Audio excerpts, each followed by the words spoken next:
My question is not regarding this particular. I'm trying to get a feeling around. I'm going to put something into perspective. Because of the internet and how people shop and buy their entertainment content in today's world, we've seen 2 bookstores leave Southbury. We've seen a Blockbuster leave. My big fear is that a movie theater, no matter how good it is when it starts, is something in the current environment in the U.S. is actually almost an anachronism.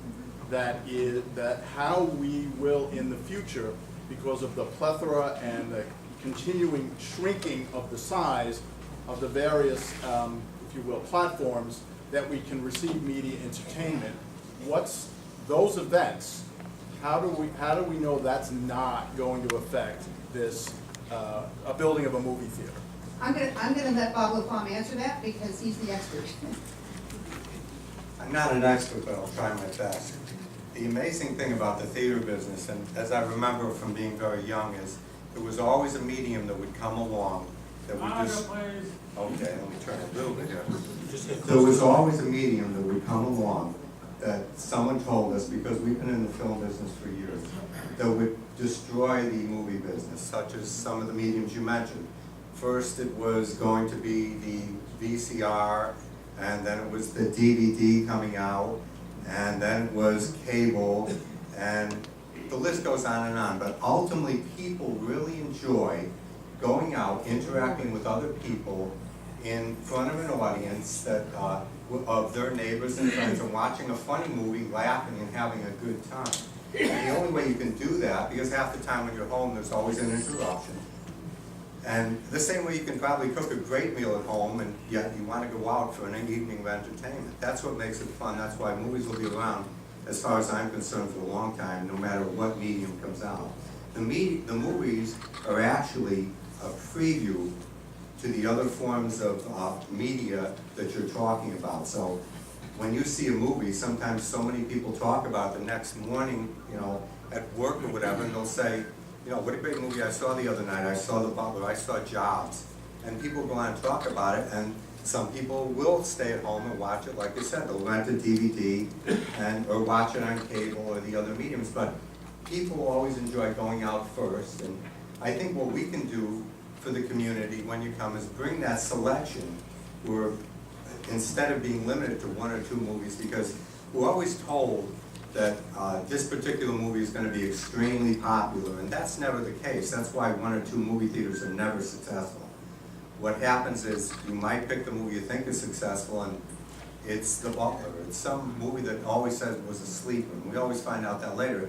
This way, you can have a balance in the theater, give people the selection, they can come out, have a fun evening, and possibly walk through the downtown on the sidewalks that you and Gail was mentioning, and stop at some of the stores. We find in most of the towns that we deal with that these shops around it and stores stay open to accommodate the customers before the movie, because I know half the time when I'm going to movies, my wife will say, well, while we're waiting for the show before we arrive 30 minutes early to get our tapes or see our film, we'll stop. We'll have to stop in Joanne Fabrics or some store that she might like to do.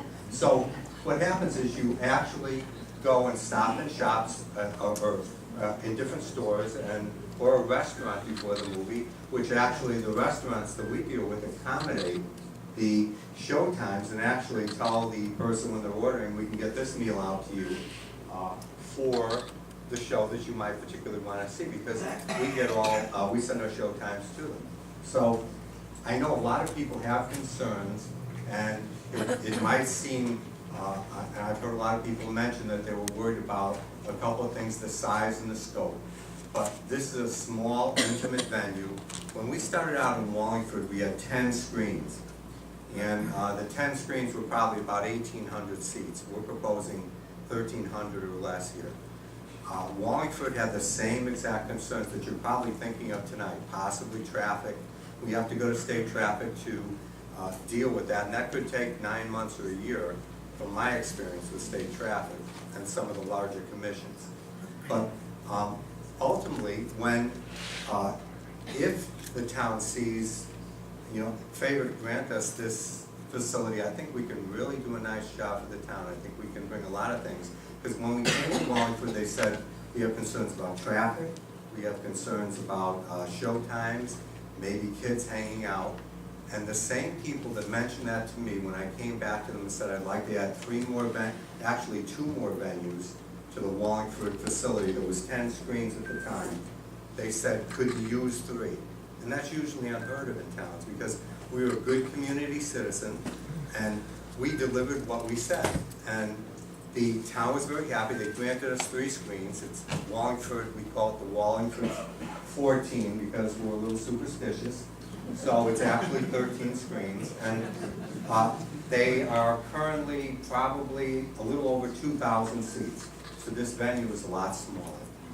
I hope that answers. I genuinely appreciate and want this to be successful. I just want to make sure that in the discussions the town has, that we don't pretend like Southbury is in a world all by itself, and these other factors that are affecting the universe and the U.S. economy and how we have product delivered to us is going to continue to change. And I'm going to add one other aspect to that.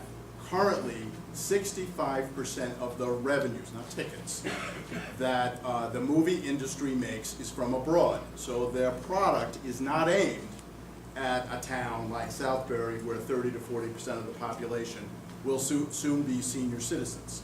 You know, it has a robot, it has an alien, it has a blown up White House, it has a drunken bachelor party. But I'm also concerned that the product that you're going to be able to get is not really for a town like Southbury. Well, that's where you're wrong, specifically. I'm happy to be wrong now. Specifically, because that's why, if we were limited to 2 screens, you'd be 100% correct. Because we would play the popular films that everyone says, the popcorn movies as we call them, because those films do a larger volume of business. By granting us 8 or 10 theaters, we would be able to provide the selection as other theaters do in Simsbury, as you mentioned, that has an 8-screen complex, a town very similar to Southbury, and they have a great selection, and the films are dictated primarily by the audience. And if Southbury is that type of audience, we'll be the first ones to play it. You wouldn't really believe that a town like Wallingford would want a selection of Jobs and also the Butler. But we cultivated that audience, so Wallingford enjoys that product. Yeah, no doubt they do. We don't have a problem believing they like those movies. Right. So I think if we can bring it to Wallingford, I think Southbury would enjoy the same selection. I hope that answers.